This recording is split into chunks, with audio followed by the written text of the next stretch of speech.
Hey everyone, welcome to another episode of Spin It Reviews, and today is the first list of 2015, the top 5 worst / most disappointing albums of 2015. There were more albums that disappointed me or just left me hanging this year than compared to last year, so I find myself with a lot more dishonorable mentions that probably would have fit on last year's list. Let's see here, Matt and Kim deciding to hop on the trap bandwagon on New Glow, Grace Potter's odd pop identity crisis on Midnight, Hailstorm and Sublime with Rome becoming basically self-parody. The only really advantage to listening to Sublime with Rome is that that's the one that John from Mayor TV and I did in real life. What a waste of a cross-country trip.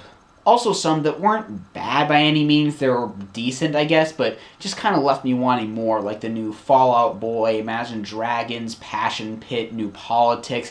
New Politics especially, since I was waiting over a year for that one. Now, with one very notable exception on this list, you're not going to see much in the way of easy targets. Like, I'm not just going to fill this list with, the new Future, Young Thug, since I don't know why I'd even bother giving those listeners in the first place. They're clearly not my kind of thing, and I don't want to just hop on the bandwagon. A lot of this list is more disappointing albums from artists that I want to see the best from. For these albums, I'm gonna point out both the worst song on the album and the best song, the one where they show the most potential for what it could have been if they kept on that same path. And I'm gonna link the best songs on these albums in the description if you're curious. So with all that out of the way, let's get this started with number 5, Owl City's Mobile Orchestra. The Midsummer Station, for all its flaws and Carly Rae Jepsen features, wasn't that bad in retrospect. It had some moments where he was developing his sound a little, maybe going for more of a rock sound, maybe going a little bit outside the box he put himself in on his past few albums. And he did that on Mobile Orchestra on maybe 1 or 2 songs. This is just the sound of a guy that does not know what the hell he wants to do with his sound or where he wants to go with it, since he's kind of fading in relevance fast. The worst song on here, like I said in the review, is Unbelievable with Hanson, which is a shame since I think Hanson as a whole has really aged well as a band, definitely better than Owl City has. This song is just like every bad BuzzFeed article, shaming anyone that was born after 1995 because they didn't play with Pogs or whatever inane toy or whatever came out in the 90s. The best song on here to me is Thunderstruck. He just kind of turns up the cool electronics work. It's ridiculously infectious. I kind of wish he would make a whole album in the kind of quote-unquote classic style he had before, but with this new sharper pop sensibility, it could make for a really fun, energizing synth pop record. But for now, we just have this complete mess of a record at number 5. Now, one thing you'll notice about 3 of the albums on this list is that I haven't covered them before. And the reason for that is that I have been busy for the entire month of December. That's right, 3 of my worst albums of this year all came out within the last 3 weeks. December 2015 was just baffling in terms of the amount of bad music. And I know that this is sort of a dumping ground for labels.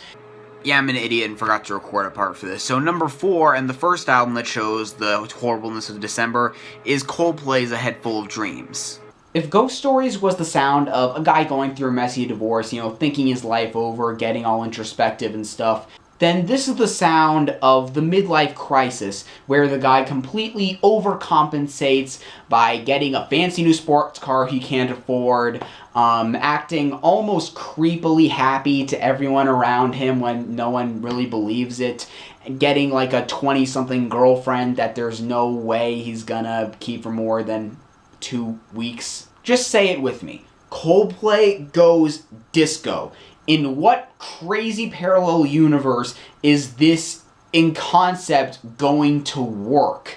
It's not like I have anything against them being all upbeat and poppy. I like some of the stuff on Milo Xyloto, Hurts Like Heaven and Every Teardrop is a Waterfall. That's a great song. Even some of the stuff on X and Y. But this takes it to a degree that's I can't say it in any other way, it's silly. To me, this is what the people who hated Milo Xyloto for being too bright and poppy and overblown thought Milo Xyloto was. In a weird way, this is Coldplay's most lifeless album just because of how bland and sanitized it all is, even by Coldplay standards, coming from a fan of theirs. It sounds like Chris is singing karaoke at like the world's blandest Christian summer camp, like where even a great guitar solo from Noel Gallagher can't save a song. Not to mention the ridiculously forced moments on here where they try to go completely trendy, like on Hymn for the Weekend with Beyonce, or definitely the worst song on here, X Marks the Spot, which I'm pretty sure they were ashamed of too because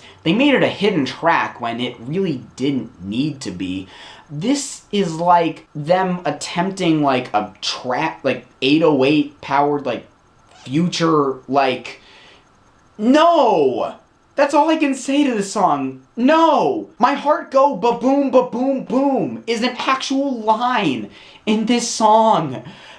Do I need to say any more? Really, my favorite song on here is the title track, the opening track, A Head Full of Dreams, because it does go for that more bright, poppy sound, but it still sounds like something that would make sense for Coldplay to do. And as much as I don't want to put them in, put them in a box, I have too much artist empathy to say straight up, you can't do that. This is one of the few moments where that approach doesn't come off completely ridiculous. It kind of has a certain wide-eyed optimism to it that I find pretty charming, and I don't know, this is, to me, one of the few moments where it actually works. But yeah, if I had to give this a #1 award, it would be for the blandest and most forced album of the year. Number 3, I'm gonna go through real quick. It's The Neighborhood's Wiped Out. You saw my 13-minute, partially unscripted rant on it. I'd recommend checking that out, even though it was like the low point of my lighting this year. I'm not gonna say much here that I didn't say before. The worst song's Daddy Issues because it exploits childhood trauma for the sake of picking up chicks. And the best song is Cry Baby because it's the one song in here that actually has a pulse. And my thoughts on it haven't really changed since then. Moving on. Now, you guys might have expected that to be #1, since it is the worst album I reviewed this year on the channel, but again, there are 2 albums that came out in December that I would rank above this. Now, again, I should point out that a lot of this list isn't so much the outright worst albums that came out this year, but also ones that just fell below my expectations.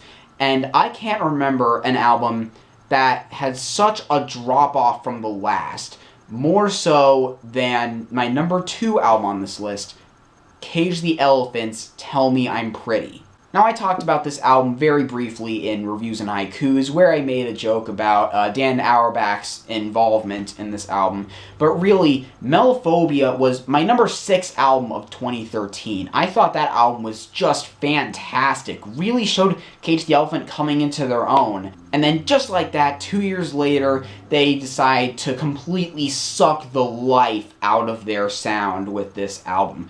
In fact, this doesn't even sound like the follow-up to Melophobia. It more sounds like they owe Dan a favor, and he just said, oh, we're kind of in the same scene, can I produce your next album? They weren't really writing at the moment, but they were like, oh, sure. And then just kind of throw 10 songs together and just kind of put that out low-key at the end of the year, hoping no one would notice. And yeah, I put like 70% of the blame on the production for this album's failure. This is basically a compilation of all of Danger Mouse's worst traits with none of the good traits. The mix is completely flat and muddied over the course of this whole thing. There's barely any energy or vibrance, or the guitar tones. These are some of the worst guitar tones I've heard all year from a commercially released record. It's like he's trying to make them some modern take on a British invasion band. Like, in the process, he just makes the guitar tones really flat and whiny. I never thought I'd call guitar tone whiny, but it's so sour and thin. A song like Punchin' Bag, for example, almost all of the instruments on it sound like farts. I feel like I'm in that one episode of South Park, you know? And of course, Mess Around, the lead single, is where they basically make El Camino background music without really any of the good things about El Camino. Maybe it's not the worst written song here, but the one that grates on me the most is Portuguese Knife Fight, the closer, which is one of the few times where I actively couldn't listen to a song without like partially taking off my headphones, just because everything about how it sounded and was mixed was so grating on my ears. I really gotta look over footage better. Anyway, my favorite song on Tell Me I'm Pretty is Trouble, because while it wouldn't be one of my favorite songs on Melophobia, it definitely has that kind of sound to it, and it would fit in pretty nicely on it. I also kind of like That's Right, just because it's kind of fun, and Sweetie Little Jean has some good lyrics. But yeah, this album did not work for me in the slightest. Next. And finally, number 1, Kid Cudi's Speedin' Bullet to Heaven. I make no exaggerations. I'm not just propping up my views for the sake of getting a reaction or anything. I'm saying this completely sincerely. This is, without a doubt, the worst album I have ever heard in my entire life. I could compare this negatively to any album I've put on a worst list in the past 2 years. At least Robin Thicke and Justin Timberlake showed a bit of ambition. At least Maroon 5 was catchy in the slightest. At least The Fray was somewhat pleasant. You know? Like, they at least had some redeeming value. But Fantano gave this a 0. I decided just out of morbid curiosity to check this out. I hadn't really been exposed much to Kid Cudi in the past, even though I'd kind of heard about him a lot. So I decided to listen to his first album, Man on the Moon, because, you know, I knew a couple songs on that. Day and Night and stuff were pretty enjoyable singles. So I decided to check that out. Wasn't perfect, but I could still see what it was going for. It had a kind of unique sound to it, some genre fusion. Then I decided to go into Speedin' Bullet to Heaven. Right after that, this album makes me want to stop listening to new music. Because if an album like this can get any kind of buzz at all, and have at least a couple people like it, there is no point. This album makes me want to stop writing music. People commenting might be like, oh, why don't you make your own music? And first off, I do make my own music, self-plug for my EP here. But I'm not kidding when I say, if someone gave me the task of writing, recording, and everything, a whole new album in 24 hours with the crappy software and equipment I have with me, I could probably make a better album than this. Now, the main praise that I see some desperate fanboys giving this album, and yeah, this is the one time when I'm going to say you are wrong for liking this album, is that they're calling it experimental because he's not doing what he did before, and that it's super experimental because it's a rock album. This is an insult to rock music. There is no other way of saying it. This album makes every subpar rock album I listened to this year look like complete masterpieces. This is just so incompetent. I can't even go into, like, vivid descriptions of each song on here because after listening to it once or twice a couple weeks ago, I just couldn't anymore. Like, I was going to go insane, and I actually spent a good maybe 15 minutes sulking in the fetal position on the floor in the corner of that room there, just ruminating on how an album like this could be not just released, but released commercially on a label to any kind of acclaim.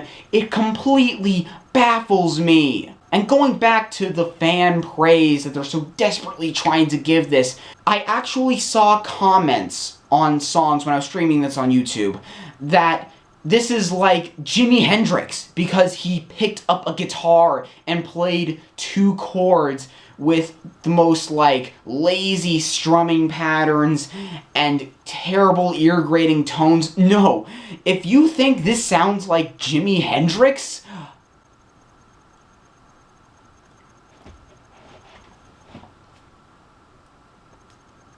I'm not even one of those classic rock, like purists that only like stuff from that time, but you are completely insane. And maybe there's some kind of racial argument to put into this about black guys playing guitar. I don't know. I'm not going to get into that debate. But this album just actively infuriated me. The worst song on here, if I had to pick one, being one of the demos on here, which is kind of ridiculous because the standard run of it, the first like 75 minutes or something, already sounding like really terrible home demos that, again, I could probably record better.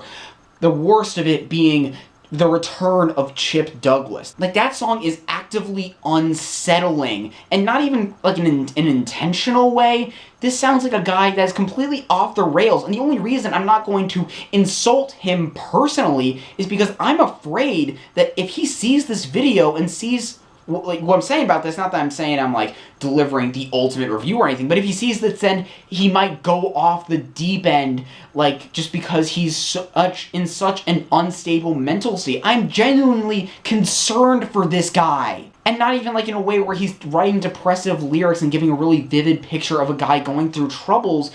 I'm talking about, like, only a completely insane, batshit crazy person would think that an album like this is acceptable. If I had to say a best song on here, I suppose the title track, because it's like the one that you could at least put on as background music and it wouldn't kill any mood you're trying to set. And the drum sound in Judgmental Cunt is fine, I guess. Other than that, there is nothing redeemable about this album. I went in out of morbid curiosity, and it was a mistake. No one should listen to this album. And if you like it, I mean, okay, I'm not going to say you're a bad person or anything, but try to give a good reason, like, outside of that he's experimenting, which he's not. He's just making a bad, incompetently put together rock album. This rant has probably taken up more than half the video, and rightfully so. Like, I'm going to link Fantana's review in the description because he articulates better than I can, but stay clear, or if you are going to listen to this, just make it a case study in fanboyism for what people would be willing to defend an artist putting out. Because if they can defend this, they can defend anything that they do. I mean, I'm going to even compare this to the artists I put on this list. Owl City, at least there are some okay hooks. And Coldplay, at least it could be kind of fun in the right context. The Neighbourhood, at least I can see some people relating emotionally, even if it's for the completely wrong reasons. Cage the Elephant, like, at least they're fully formed songs? I don't know, but this is not good at all. And I'm done. I'm done. No outro. No, I'm done. This is just going straight into editing. Goodbye.